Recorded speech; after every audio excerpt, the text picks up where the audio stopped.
Hello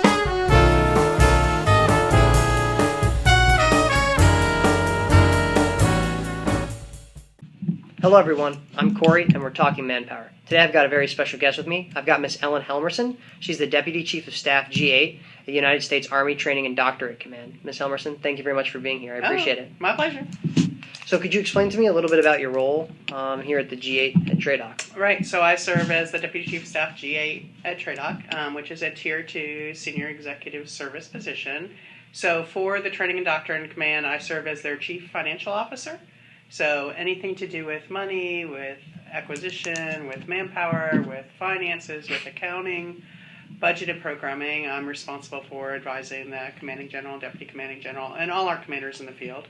I also serve as a Senior Acquisition Executive, so oversee all of the contract actions within the command, which is about half of our budget. I serve as a Senior Force Manager in the Manpower and Force Management domain, so kind of a broad spectrum that requires not just the financial management, controllership, manpower acquisition knowledge, but really requires kind of mission understanding, functional understanding, workload understanding across the domains that TRADOC has work in. So how do you specifically, as G8, use Manpower and Force Managers here?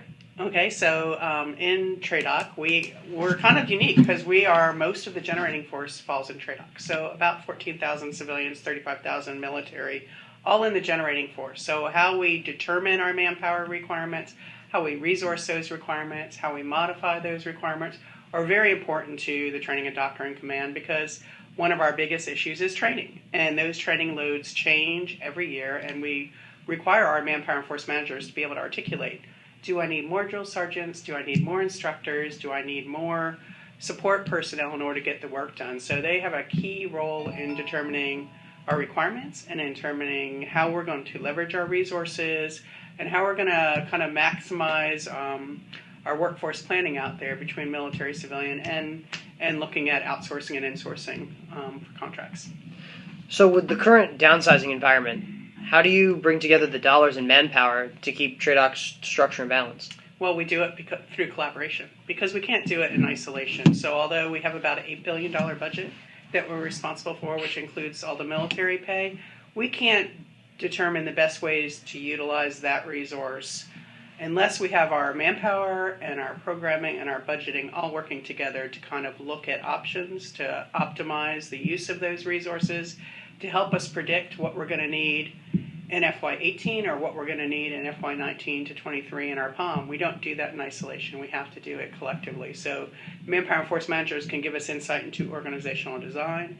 They can give us insight into the planning that's going on for total Army analysis that can affect the path we take in our programming and in our POM submission. They help us look at what I need next year to give to my centers in terms of resources from a manpower perspective, and where we have options to maybe do things differently, to offset some civilian reductions with military, to look at downsizing our civilians innovatively. One of the things that we do in the command is instead of just saying, hey, you have all your FY17 authorizations in 17, we actually give them a target of 18 and say, you need to work towards that 18 target, and that's the money I'm going to give you. And that's kind of where our manpower guys give us good insight on where that's going to work and where that's not going to work. Give them kind of a roadmap ahead of time so they don't have to hair on fire last minute making these decisions. They can kind of plan and be organized. It doesn't become a personnel challenge with RIFs, but you actually are looking out towards the future and saying,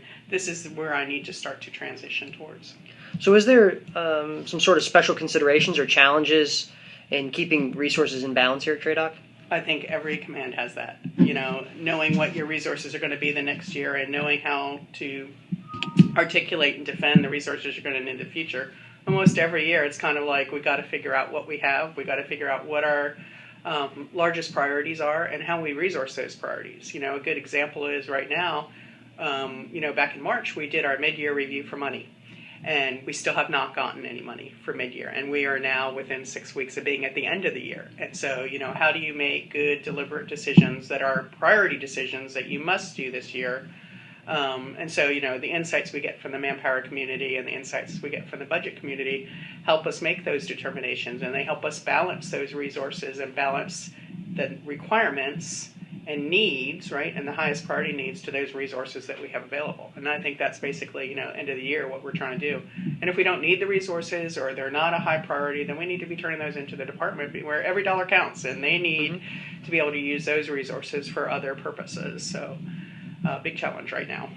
So, what are some of the unique benefits and challenges of doing manpower and force management at TRADOC? Yeah, so, many years ago, I was the chief of manpower at TRADOC, and the best job in the Army. That was always my dream job when I was an intern and after I was an intern, and now Ms. Anthony has that job. But I think there are some challenges, and the challenges are that we're getting smaller, right? So our Army is getting smaller in terms of force structure. We're getting more tight in terms of manpower, which means our civilian corps is getting smaller. But our missions aren't changing at the same rate. And so how do we make good, deliberate mission decisions that will help us affect our manpower needs?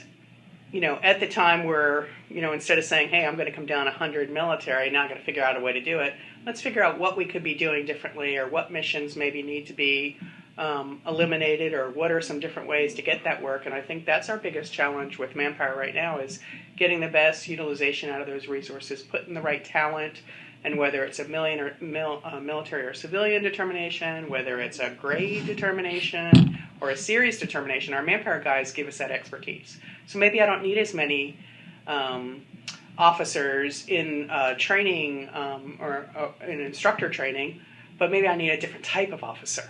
Or maybe I need a different grade of officer, and I can do it with less than. So that's kind of, where we have to be a little innovative and not just like build the documents and do those kind of things, is really help our commanders find ways and means, leveraging manpower, to do that. So I think that's one of our biggest challenges. Being as innovative as possible, kind of thing. Yeah, I think we just have to look at it, other than saying, hey, no, that's not on your TDA, you can't do it. No, let's figure out what you can do and what flexibilities you have, and how you work with the personnel community in order to ensure fill from the military, or ability to assess from the civilian side, and how do I help inform the budget community so I make sure I have the right resources, or I have methods to transition resources. Maybe I need some extra for a year, but I don't need it after that.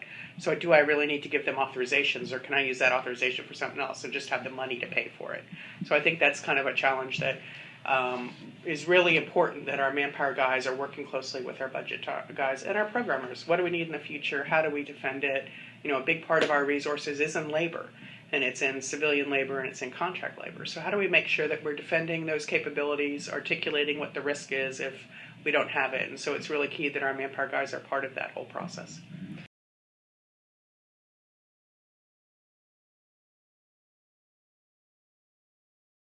Path. And until then, have a great Army Day.